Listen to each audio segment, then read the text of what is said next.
Hello, everybody, and welcome to our fifth episode of the 1Source Women Crush Wednesday series. I am Tiffany Presme, founder of 1Source Management Consulting, and we are the home of Peaceful Project Management.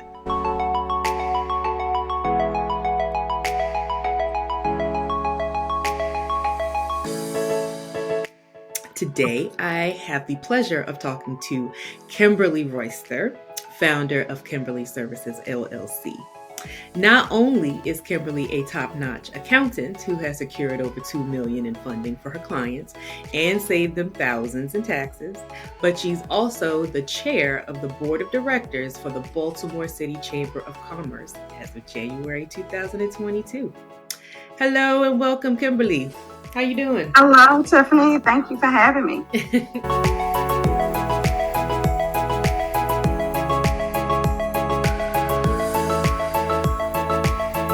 Well, thank you for coming.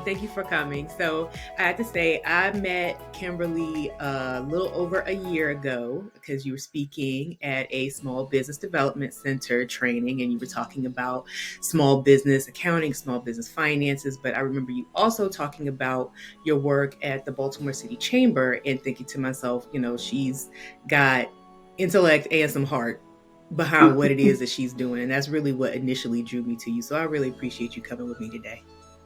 Thank you. It's actually my pleasure. I would not want to be anywhere else at this moment. And I actually appreciate it. Thank you for thinking of me. So the first thing, I have topics usually that I like to discuss with all guests, but the first thing that I want to talk about with you was last night.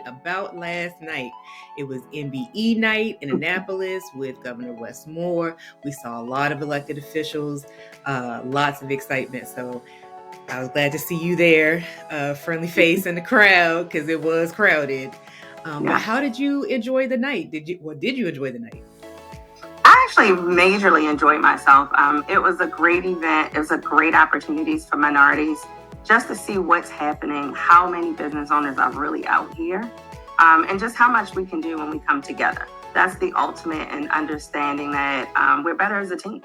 Mm-hmm. So just being able to see the different venture capital companies that came out and were looking to support business owners. Seeing the small business owners that are talking about they're getting contracts and they're able to expand in their business and hire and appreciate the community, make it better. Those are the real rewards of being able to go and really be a part of that MBE night. Mm-hmm. Mm-hmm. Well, it was my first MBE night and I had a blast.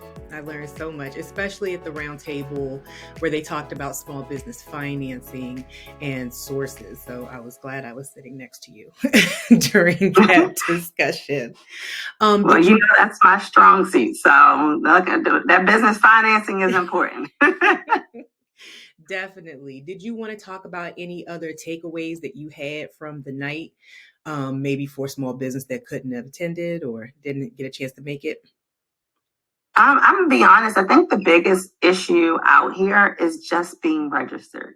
That's the first step. A lot of people, I didn't know about it. You probably aren't registered as MBE.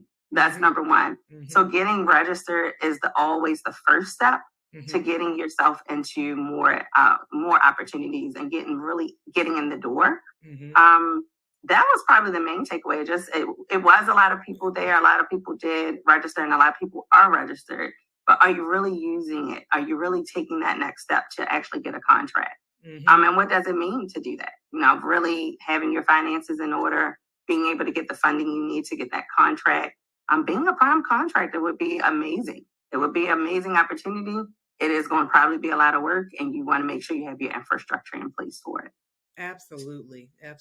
And, I'm a small business owner along the same journey as well. And, getting across that first hurdle of MBE certification can take a while. Like it's its own effort.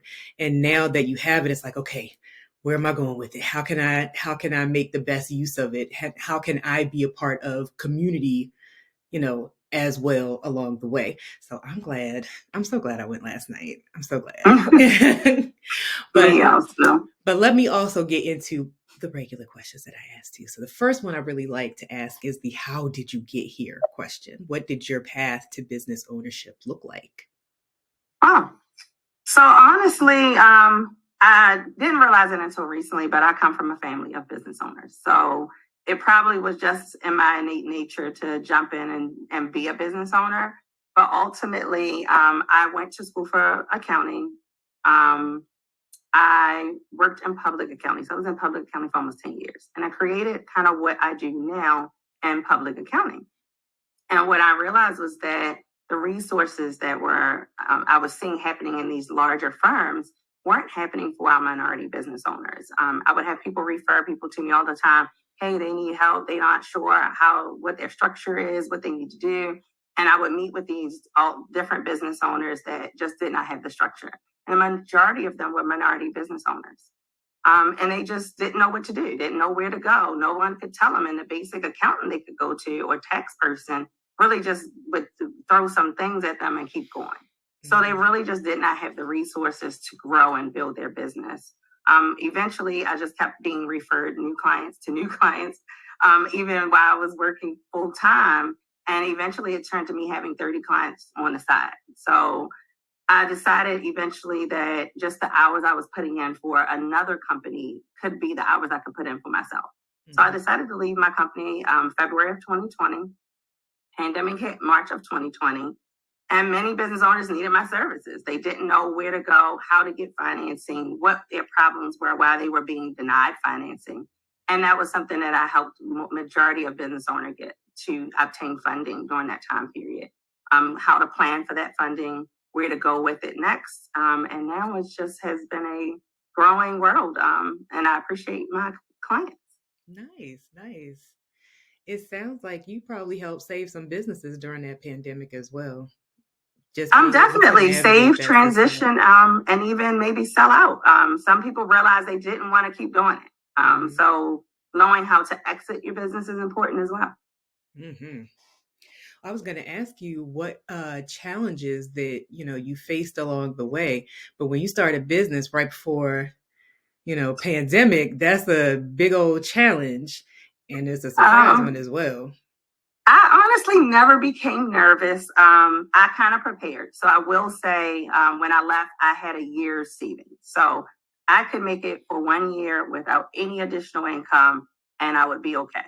That was my thought. I may have had to touch that 401k possibly, but it was I knew I would be okay for a little while. I also had the clients that I continuously had some bookkeeping that I continuously did monthly.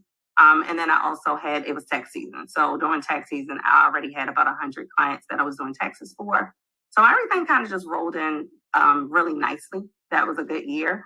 And then, a lot of people were confused. They weren't getting their, their stimulus payments, things like that. And they didn't know how to. So I ended up getting more clients than I usually would get just because of those processes and those changes. And like you said, those business owners just really didn't know what to do next. So that challenge that most people would have had that should have been a challenge for me really was not a challenge at all. Challenges along the way to me would probably be when I had to scale. Scaling my business probably was the most challenging process. And I really had to do it. And just because I became the chair of the chamber. And at the same time, it was the beginning of my first time. My executive director had started at the same time. So I had to create procedures for her, but also create procedures for my employees. So it was like a whole new world trying to balance the both of them, trying to balance actually going out and vouching for my business, getting more clients for my business. And also training my employees, making sure they were covered and they understood their processes and I wasn't dropping the ball on my business as well. And I was. There was a point where I was realizing like, oh, my business needs me. Let me focus here. And I'll have to pull back from some other spaces. And that challenge was probably one of the most challenging things within I'll say the 5-year period where I will say I've had my business for 5 years now. March 4th actually makes 5 years of being in business. Yay! And thank you.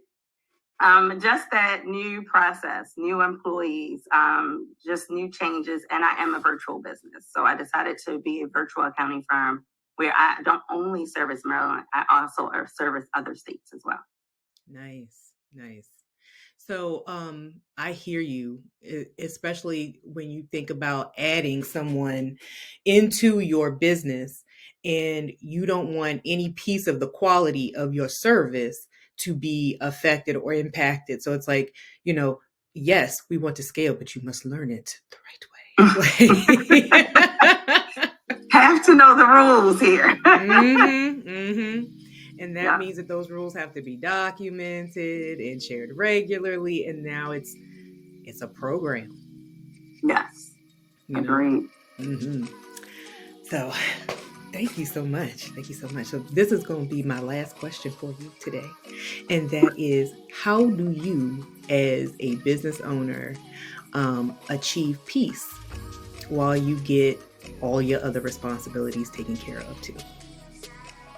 I will say I had to learn along the way.